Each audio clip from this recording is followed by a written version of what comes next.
Story of Peyton Place.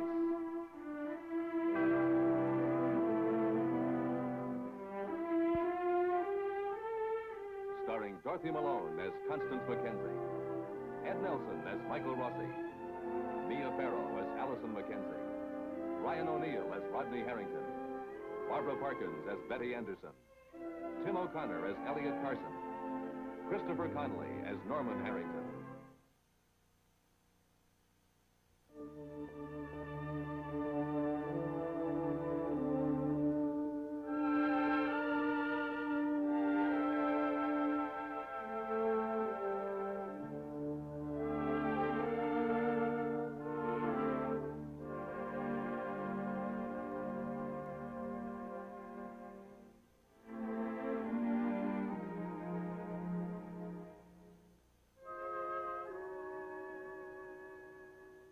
Stephen Cord waits for a long shot to come in. A long shot named Richard Jensen. The one person who might be able to break Stella Chernak's determined perjury. The one person who might free Stephen's client, Rodney Harrington, from the verdict. Guilty of murder.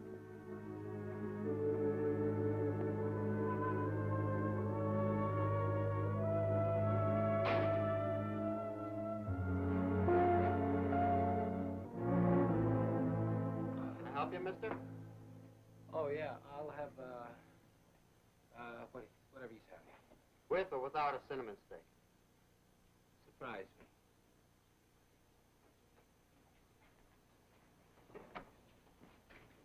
Where's Stella? Oh, well, there were some complications. Her boss came in. Dr. Rawson? Right, and, well, I couldn't talk to her, you know, the picture, so I couldn't bring her here.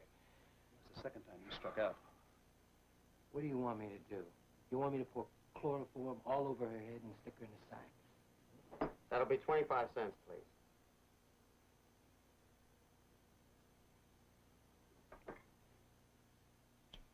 Thanks. One more strike and you'll be back in the minors. Hey, don't push, Counselor, and don't threaten either. I'm the only game in town. Now, you want to play, you play with my ball. You just lost the ball. This afternoon, we play it my way.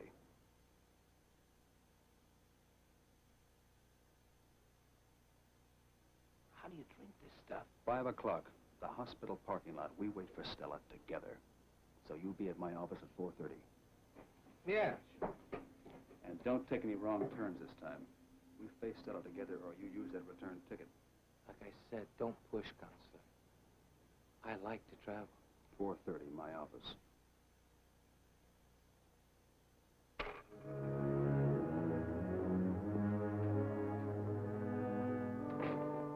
Hey, you, got a phone around here? There's a phone booth right out there.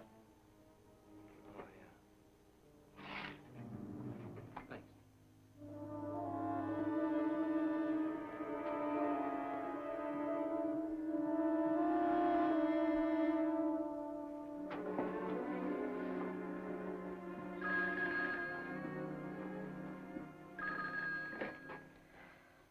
Dr. Rawson. Just a moment. Stella, it's for you.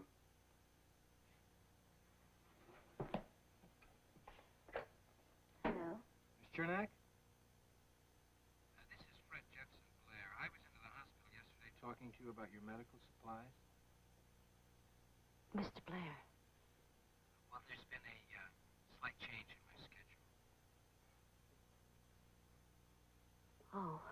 I'll be at the hospital at exactly 4 o'clock this afternoon.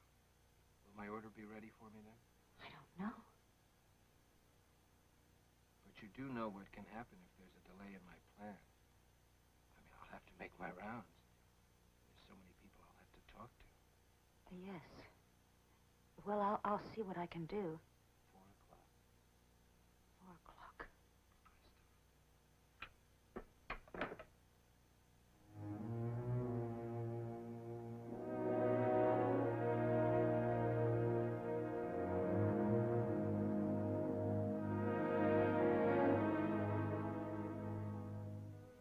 That was that medical supply my man, Mr. Blair, he just keeps badgering me for an appointment. He's a little late for that, isn't he? What? Well, you'll be gone. Why don't you just send him to me? No.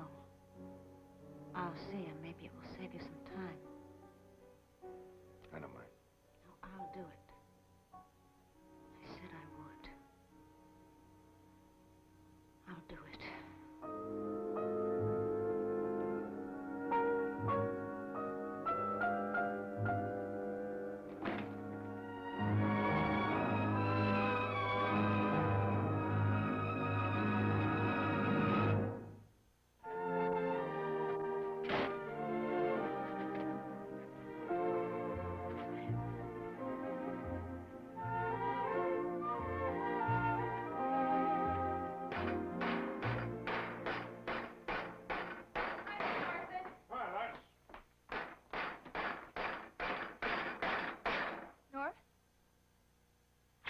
Got fired.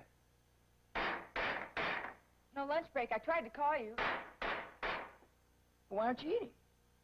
I have to talk to you. My wife's got a theory.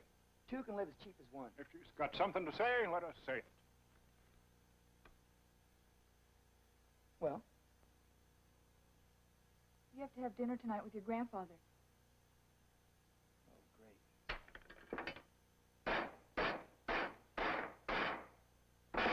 Dad, too?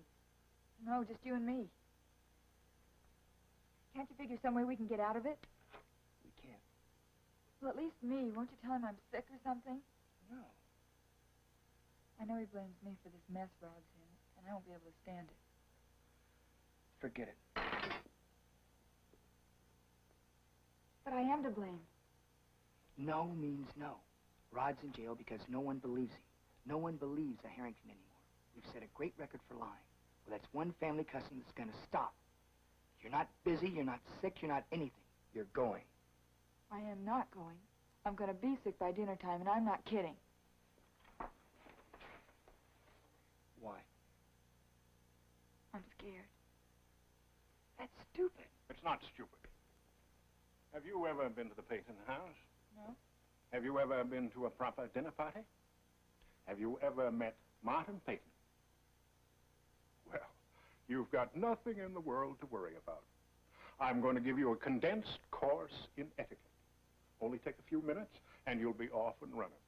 And remember, old man Peyton only picks on people his own size. Unless you cross him. Now, you keep out of this. Watch the old boy out of the corner of your eye.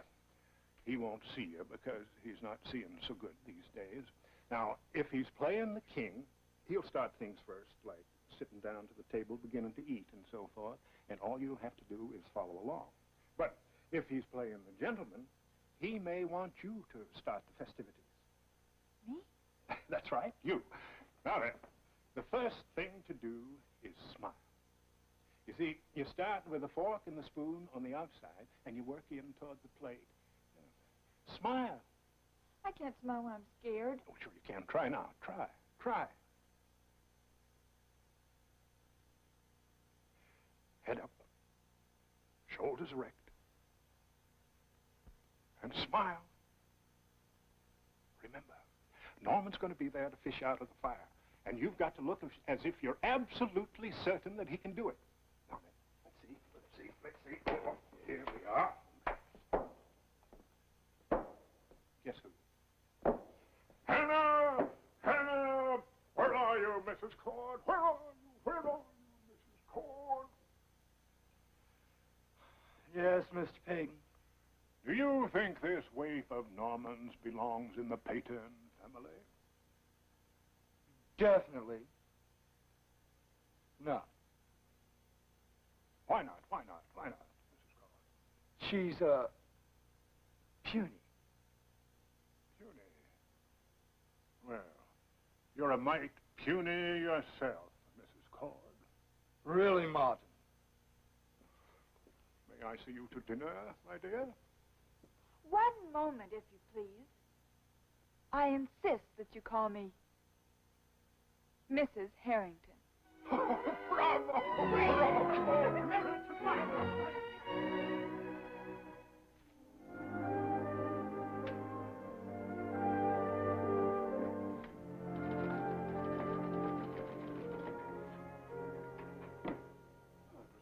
doing, Mr. Peyton? I want to see my grandson. I won't be going. Fine, Miss Anderson. Sergeant Garter's been hopping all over me about letting everybody pile in there all at once. So I just figured I'd better... Just me, Mr. Peyton. Now, let's get on with it. What's in the package, Mr. Peyton?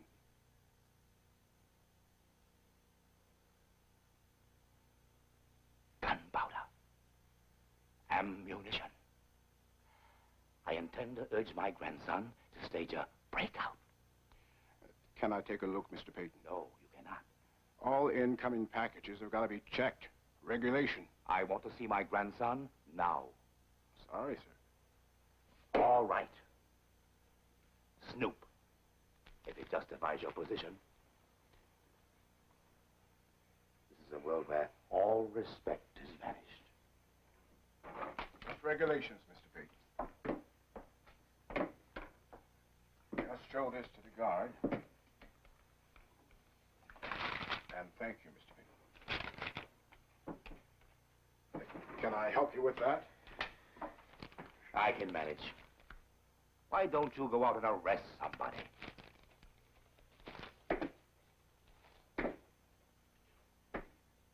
I'm sorry, Miss Anderson, but Rod is in for murder. We've got to watch the rules.